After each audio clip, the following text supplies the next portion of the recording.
Australia, we have a problem, a billion-dollar problem.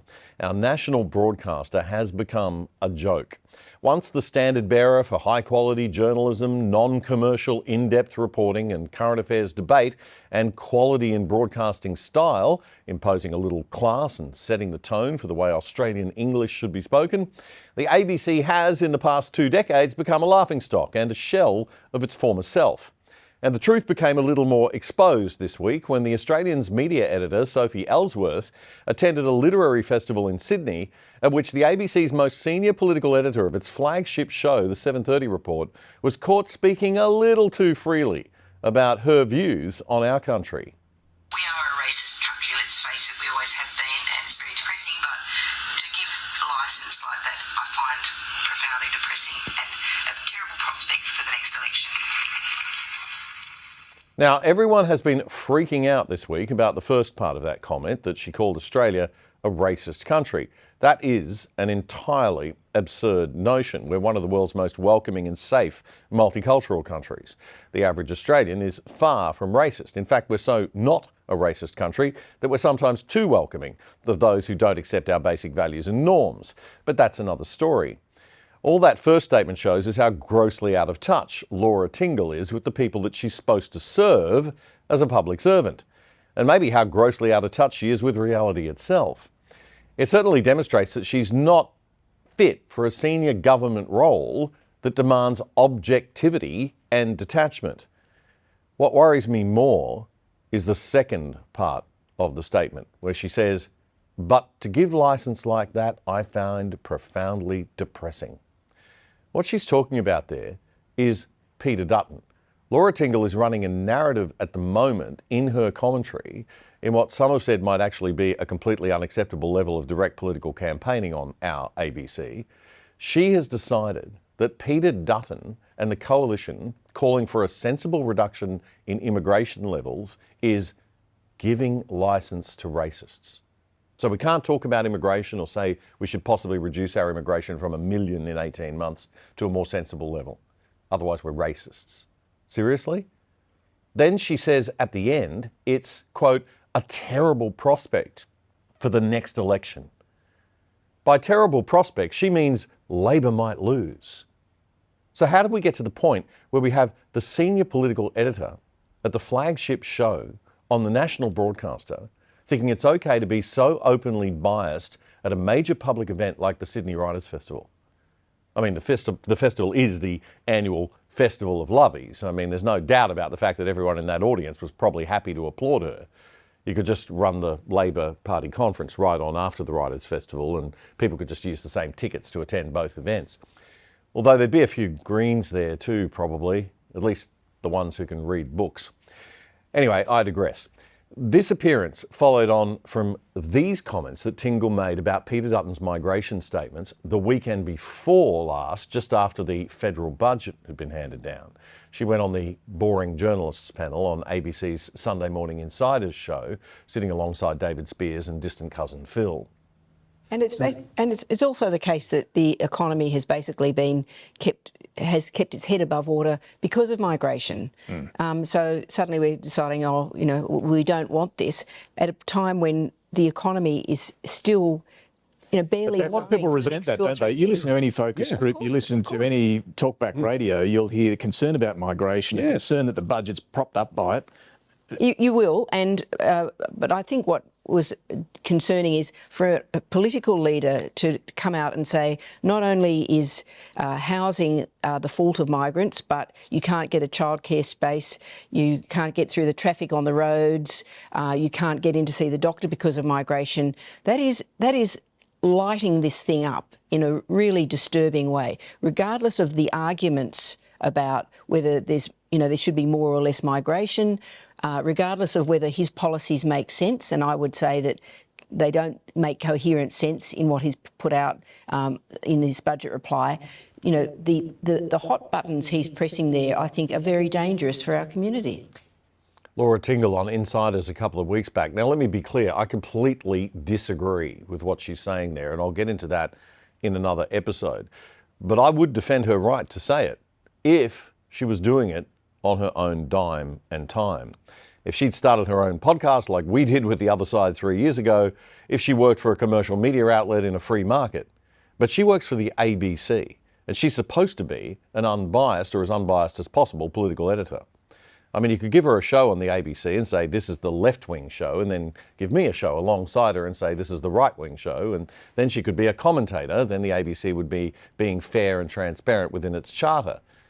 But she can't do that sort of blatant campaigning and call herself a political editor on the flagship show.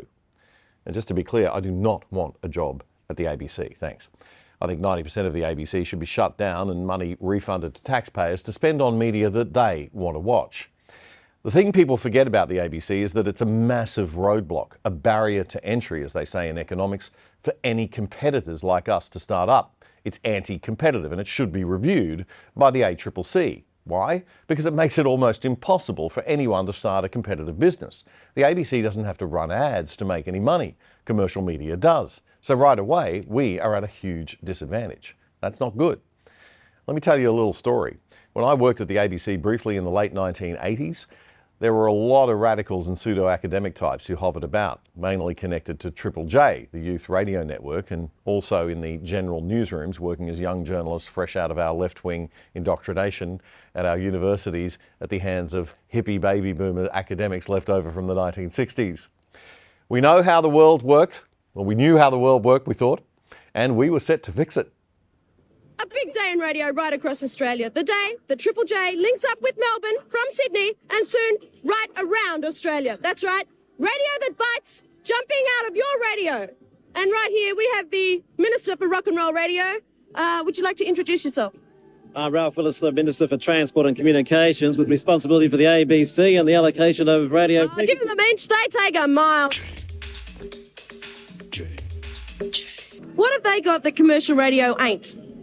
Music, real music. Right. Music of the people. Well, it offers a wide range of music compared to most radio stations. Does it? Well, thank you. Well, those set programs, and there's lots of alternative music. Would you like to be a radio announcer, do you think? I don't know. Actually, I want to get into medicine. It's original. Has it changed your life? Incredibly. Has it been like the second coming for you? Been like the first. Is this better than church? Yeah. Any day. Yeah, it's cute guys, yeah. Right, and that's definitely better than church. Good old Tanya Lacey. Those were the days, those haircuts we had in the 80s, my God. Anyway, most young ABC employees capable of getting a better job elsewhere grew up and left. But being unemployable outside the taxpayer-funded cocoon that they'd built for themselves, the most radical stayed. Now, in the old days, our spoilt brat hubris was kept in check by an older war generation of leaders who still held to the traditional British-influenced BBC standards of the ABC as a standard bearer of class and culture. But as they left for retirement, that had to all be torn down. There could be no hierarchies, no standards to reach for. Everyone must be equal, especially those from the deemed minority classes who were elevated and promoted above their abilities. Some people were really more equal than others, and Marxist identity politics was in at the ABC. And as the older generation died out and the most radical of the radical leftovers from the Triple J era aged ungracefully into new jobs on Metro Radio and TV or into management, the ABC culture shifted with them, and it shifted radically left. The ABC continue to hire and promote from within, and only those who clearly fit into the defined culture can get past the first round of job interviews as an outsider. And so it's not surprising that we now have an ABC almost exclusively inhabited by a monoculture of people who all view the world in one way, and that the ABC has descended into being not a national broadcaster for all, but a closed shop club for radicals bludging off productive taxpayers with zero accountability to the marketplace whatsoever. The radio ratings are now abysmal, and television isn't far behind. We get one point of view on most shows, and their idea of diversity of opinion is allowing a centre-left Liberal politician to come on panel shows every now and again to be jeered and mocked and laughed at by studio audiences.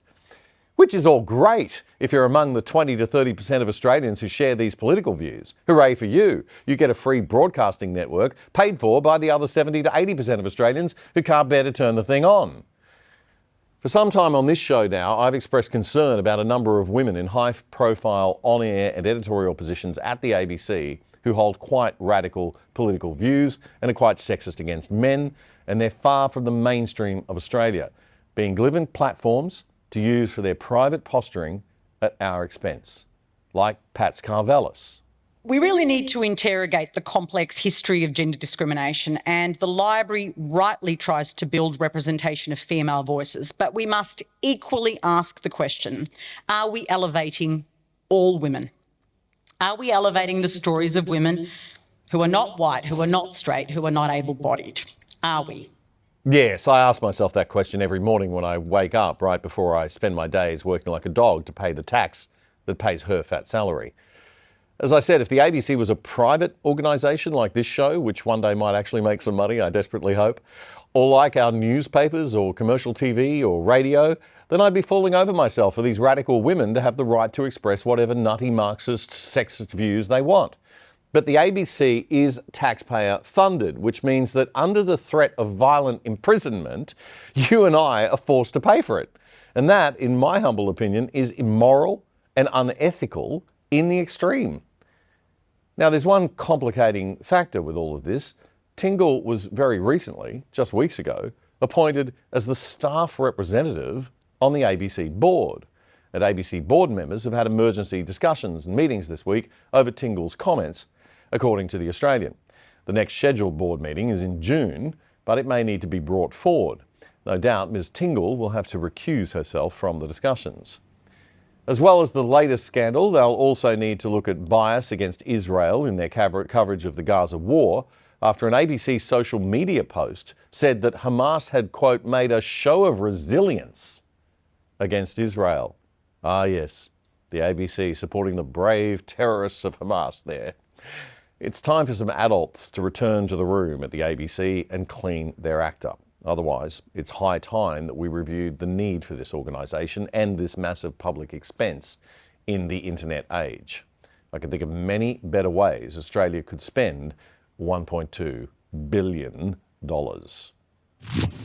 Hi, as an Aussie show, your support means a lot to us. So please subscribe here or here. And you can smash that little notification bell so you can keep up to date with all our content, or you can watch a full episode right here. Join us for Australia's best take on the news and commentary of the moment without the woke, and get smart for the weekend and support Australian content on YouTube. To do that, we need your support. So subscribe.